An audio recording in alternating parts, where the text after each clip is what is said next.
పెద్ద కూతురే తన కుటుంబం మొత్తాన్ని నాశనం చేస్తుందని ఆ తండ్రికి ముందే భవిష్యత్తు తెలుస్తుంటే పుట్టగానే చిదిమేసేవాడేమో. ఇలాంటి పిల్లలు ఏ తండ్రికి ఉండద్దు. నేటి తరం పిల్లలకు 18 ఏళ్ల తర్వాత కన్నవారి మీద, తోడబుట్టిన వారి మీద ప్రేమ కాదు కదా, కనీసం మానవత్వం కూడా ఉండడం లేదు అని నిరూపించే దారుణమైన ఓ ఇంటి కథ ఇది. సింపుల్ గా చెప్పాలంటే సోమసుందర్ ఇంటి కథ జీవితం. సోమసుందర్ వయసు 55 ఏళ్లు. ఆయన భార్య పేరు ముత్తులక్ష్మి. ఇద్దరు అన్యోన్య దంపతులు. తమిళనాడులోని తన గ్రామంలో చిన్న వ్యాపారం చేసుకుంటూ బ్రతికారు.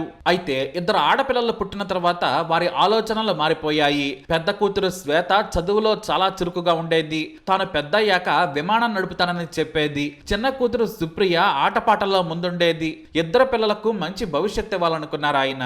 తనకు తెలిసిన స్నేహితుల సలహాతో బతుకు తెరువు కోసం బెంగళూరు వచ్చారు. చాలా పనులు చేశారు. చివరకు మంచి ఉద్యోగం సంపాదించి లైఫ్ లో సెటిల్ అయ్యాడు సోమసుందర్. కాలంతో పాటు పిల్లలు కూడా పెద్దవారయ్యారు. తాను ఊహించినట్లుగానే శ్వేత బాగా చదువుకుంది. ఇంజనీరింగ్ పూర్తి చేసింది. బెంగళూరులోని ఓ కార్పొరేట్ కంపెనీలో సాఫ్ట్వేర్ ఉద్యోగినిగా పనిచేస్తోంది.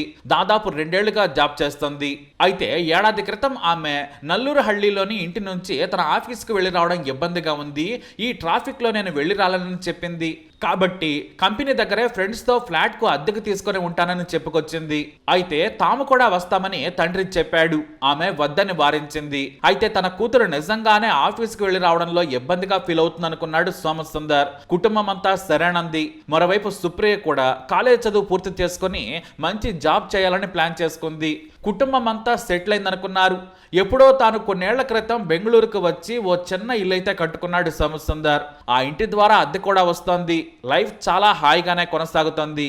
అయితే తాను నీ ఫ్లాట్కు వచ్చి చదువుకుంటానక్క అని సుప్రియ ఎన్నోసార్లు శ్వేతను అడిగింది.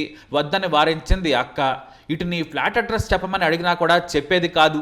మీకెందుకు, అంతా అమ్మాయిలే ఉంటాము, ఎవ్వరూ అక్కడికి రారు, నేనే ఇంటికి వస్తున్నా కదా అని సర్ది చెప్పేసేది. అయితే కూతురు శ్వేత వ్యవహారంపై తల్లిదండ్రులకు అనుమానం కలిగింది. ఆమె క్లోజ్ ఫ్రెండ్స్ను ఆరా తీయటం మొదలు పెట్టారు. చివరకు ఆంధ్రప్రదేశ్కు చెందిన కెనెత్ అనే యువకుడితో ప్రేమలో ఉందని తెలిసింది. అయితే ప్రేమ గురించి తెలియగానే తండ్రి ఇంటికి పిలిచాడు. ప్రేమ గురించి ఆరా తీయగా చాలా దూకుడుగా సమాధానం ఇచ్చింది. కూతురును తల్లి మందలించింది. ఆ ఫ్లాట్ ఖాళీ చేసి రావాలని కోరారు. కానీ వినలేదు. నేను కంపెనీ దగ్గరే ఉంటానని చెప్పుకొచ్చింది. అయితే కొద్ది రోజులకు ఆమె ఒంటరిగా ఉండడం లేదు, కెనెత్తో ఏకంగా సహజీవనం చేస్తుందని తెలిసి షాక్ అయ్యాడు తండ్రి. పేరుకి లివింగ్ రిలేషన్షిప్ అనే పేరు స్టైల్గా ఉంటుంది, కానీ పెళ్లి కాకముందు చేసే ఇది ఒక అక్రమం అన్నమాట. అది తెలిసినప్పటి నుంచి కూడా కూతురితో గొడవలు జరుగుతున్నాయి. అయినా సరే శ్వేత ప్రియుడిని వదలడం లేదు. ఆమె ఉంటున్న అడ్రస్ కూడా చెప్పేది కాదు. తన కంపెనీ దగ్గరకు వస్తే మాత్రం తీవ్ర పరిణామాలుంటాయని హెచ్చరిస్తూ వచ్చింది శ్వేత. దీంతో కూతురి మీద ఆశలు వదిలేసుకున్నారు తల్లిదండ్రులు. మరోపక్క ఫోన్లు కూడా చేసేది కాదు. తల్లి 10 సార్లు కాల్ చేస్తే కానీ లిఫ్ట్ చేసేది కాదు శ్వేత. చివరకు తన సోదరుని కూడా పట్టించుకోలేదు. తల్లిదండ్రులను విసిగించి తాను కెనెత్ని పెళ్లి చేసుకుంటాను, అతనితో పెళ్లి చేస్తారా లేదా అని గొడవ పెట్టుకుంది. అయినా సరే తల్లిదండ్రులు మాత్రం కెనెత్తో పెళ్లి చేయమని చెప్పేశారు. ఇంతలో తనకి ఇంట్లో వాటా కావాలని అడిగింది. తండ్రి ససేమేరా ఇవ్వనన్నాడు. నేను చూపించిన కుర్రాడిని పెళ్లి చేసుకుంటే ఏదన్నా ఉంటే ఇస్తానని తండ్రి చెప్పేశాడు. అందుకు శ్వేత ఒప్పుకోలేదు. అయితే కెనెత్ వ్యాపారం చేయాలని భావించాడు. కానీ అతని దగ్గర డబ్బులు లేవు. వాస్తవానికి ఇద్దరు ఒకే కంపెనీలో పనిచేస్తుండగా పరిచయం. ఆ పరిచయం కాస్త ప్రేమకు దారితీసింది. ఆ తర్వాత పెళ్లికి ముందే ఇలా సహజీవనం చేస్తున్నారు. ఇలా ఏడాది నుంచి ఇంట్లో గొడవలు. అయితే కెనెత్ తెలివిగా శ్వేతను బోల్తా కొట్టించాడు. ఆమె పేరు మీద అప్పు తీసుకున్నాడు. అది కూడా 30 లక్షల రూపాయలు. కానీ అతను ఏం వ్యాపారం చేశాడో తెలియదు. నష్టం వచ్చిందని శ్వేతకు చెప్పాడు. దీంతో తన ఆస్తిని అమ్మి అప్పు తీరుద్దామని చెప్పింది శ్వేత. కెనెత్ సరేనన్నాడు. ఎందుకంటే కెనెత్ను అతని తల్లిదండ్రులు పట్టించుకోవటం మానేశారు. అతను చేసే వెధవ పనులు వారికి తెలుసు. అందుకే మొత్తం అప్పు బాధ్యతను ప్రేమ పేరుతో శ్వేత మీద వేశాడు. అయితే కొద్ది నెలలుగా తీసుకున్న అప్పుకు ఈఎంఐలు కట్టడం లేదు శ్వేత. ఆమె వ్యాపారం కోసం ఉద్యోగం కూడా మానేసింది. మరైతే డబ్బులు కావాలంటే ఏం చేయాలి? తండ్రి ఏమో ఇవ్వనన్నాడు. ఉన్నా కూడా శ్వేతకు ఆస్తిలో సగం మాత్రమే వస్తుంది. మొత్తం ఆస్తి తమకే చెందితే దాదాపు 2 కోట్ల విలువైన ఇల్లు దక్కుతుంది. అదీ కాక ఇంట్లో ఉన్న 20 తులాల బంగారం, ఇన్సూరెన్సులు, ఇతర ఆస్తులు దక్కుతాయని ప్లాన్ వేశారు శ్వేత కెనెత్తులు. అందుకోసం చంపేయాలనుకున్నారు. ఒకవేళ హత్య చేసినా కూడా కొద్ది రోజుల తర్వాత బెయిల్ మీద బయటకు రావచ్చు. ఆ తర్వాత అయినా ఆస్తులు మనకే దక్కుతాయని బరి తెగించింది శ్వేత. డబ్బు కోసం మొత్తం కుటుంబాన్నే లేపేయాలనుకుంది. అందుకు తన స్వార్థం కోసం కెనెత్ పూర్తిగా తన మాయలో చిక్కేలా శ్వేతను లోబరుచుకున్నాడు. ప్రియుడి మోజులో సున్నితంగా తండ్రి చేతుల్లో పెరిగిన ఆమె ఏకంగా తండ్రిని నరికి చంపాలనుకుంది. ఇద్దరు చాలా రోజులుగా సమయం కోసం ఎదురు చూస్తూ వచ్చారు. ఇంతలో శ్వేత పేరు మీద బ్యాంకు నోటీసు సోమసుందర్ ఇంటి అడ్రస్కి వచ్చింది. 30 లక్షల అప్పు చూసి తల్లిదండ్రులు షాక్ అయ్యారు. అంత అప్పు తీర్చాలంటే ఏదో ఒక ఆస్తి అమ్మాలి, లేదంటే ఏళ్లుగా పోగేసిన బంగారాన్ని అమ్మేయాలి.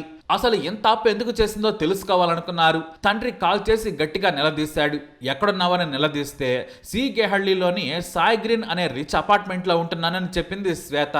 ఆమెతో తాడో పేడో తెలుసుకోవాలనుకున్నారు సోమసుందర్, ముత్తులక్ష్మి. అక్కడికి వెళ్లాలనుకున్నారు. అయితే నేను కూడా వస్తానని చెప్పింది చిన్న కూతురు సుప్రియ. సరేనని ముగ్గురు వెళ్లారు. ఆమె ఉంటున్న ఇంటికి వెళ్ళగానే కెనెత్ కూడా అక్కడే ఉన్నాడు. అయితే తమతో రావాలని శ్వేతను తల్లిదండ్రులు బ్రతిమలాడారు. కానీ ఆమె రానని చెప్పింది. అంతేకాదు తనకు ఆస్తి ఇస్తే అప్పు తీర్చుకుంటానని చెప్పింది. అది కుదరదు, నువ్వు ఇంటికి వస్తే మాట్లాడుకుందామని చెప్పాడు. మరోపక్క తండ్రి ఆమె ప్రియుడు కెనెత్ను కూడా తిట్టాడు. అలా మాటా పెరిగింది. అయితే అప్పటికే ఇంటికి రాగానే కుటుంబం మొత్తాన్ని చంపుదామని ముందే ప్లాన్ చేసుకున్నారు. పదులైన కత్తులను రెడీ చేసుకున్నారు. గొడవ జరుగుతుండగానే కిచెన్ లోకి వెళ్లిన కెనెత్ కత్తులు తీసుకుని వచ్చాడు. శ్వేతకు ఇచ్చి వేగంగా సోమసుందర్ ఛాతి మీద కత్తితో బలంగా పొడిచాడు.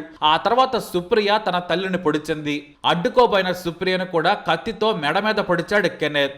ఆ తర్వాత ముగ్గురిని ఇష్టానుసారంగా కత్తితో పొడిచారు. అయితే గట్టిగా కేకలు వినిపించడంతో పక్క ఫ్లాట్ వాళ్ళు ఏమైందని పరిగెత్తుకొచ్చారు. ఏమీ లేదంటూ కెనెత్, శ్వేతలు పారిపోయారు.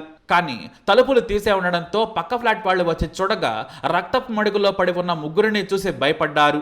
వెంటనే పోలీసులకు సమాచారం అందించారు. అయితే ముత్తులక్ష్మి, ఆమె కూతురు సుప్రియ అక్కడికక్కడే చనిపోయారు. సోమశేఖర్ను అంబులెన్స్ లో తరలిస్తుండగా చనిపోయాడు. అయితే పోలీసులు విచారణ చేయగా హత్యకు గురైంది శ్వేత తల్లిదండ్రులు, సోదరి ప్రియ. చంపింది శ్వేత, ఆమె ప్రియుడని తెలిసి షాక్ అయ్యారు. అసలు ఈ గొడవలేంటి, శ్వేత ఎందుకు చంపిందనే దానిపై సోమసుందర్ దగ్గరి బంధువులు గత కొన్నాళ్లుగా జరుగుతున్న విషయాలన్నీ కూడా పోలీసులకు చెప్పారు. దాదాపు 6 టీంలను ఏర్పాటు చేశారు. మొదట ఇద్దరు కలిసి పారిపోయారు. కానీ ఆ తర్వాత పోలీసులకు దొరికిపోతామనే భయంతో కెనెత్ ఏపీకి పారిపోయాడు. శ్వేత తనకు బాగా తెలిసిన తమిళనాడుకు పారిపోయింది. అయితే ఫోన్ సిగ్నల్ ఆధారంగా శ్వేతను పోలీసులు పట్టుకొచ్చారు. కెనెత్ మాత్రం పరారీలో ఉన్నాడు. ఈ రోజు కాకపోతే రేపు చిక్కుతాడు. తన ప్రేమకు, ఆస్తికి అడ్డుగా ఉన్నారని చంపానని కూల్గా చెప్పేసింది నీచురాలు శ్వేత. తన కూతురే చంపుతుందని ఆ తండ్రి ఊహించలేదు. నవమాసాలు మోసి కంటే కన్న కూతురు అదే కడుపులో కత్తితో పొడిచి చంపుతుందని ఆ తల్లి ముత్తులక్ష్మి అస్సలు ఊహించలేదు. పాపం తనతో ఆడి పాడిన అక్క ఆస్తిలో అడ్డుగా ఉన్నానని ప్రాణం తీస్తుందని పాపం సుప్రియ కూడా కలలో కూడా ఊహించి ఉండదు. ఏదో మాట్లాడి తన కూతురు ప్రాబ్లంలో ఉందంటే ఇంటికి తీసుకొచ్చుకోవాలనుకున్నాడు తండ్రి. కానీ పెద్ద కూతురే తన మొత్తం కుటుంబానికి మరణ శాసనం రాసింది. శ్వేత లాంటి వారు ఈ భూమి మీద బతకటం కూడా దండగే.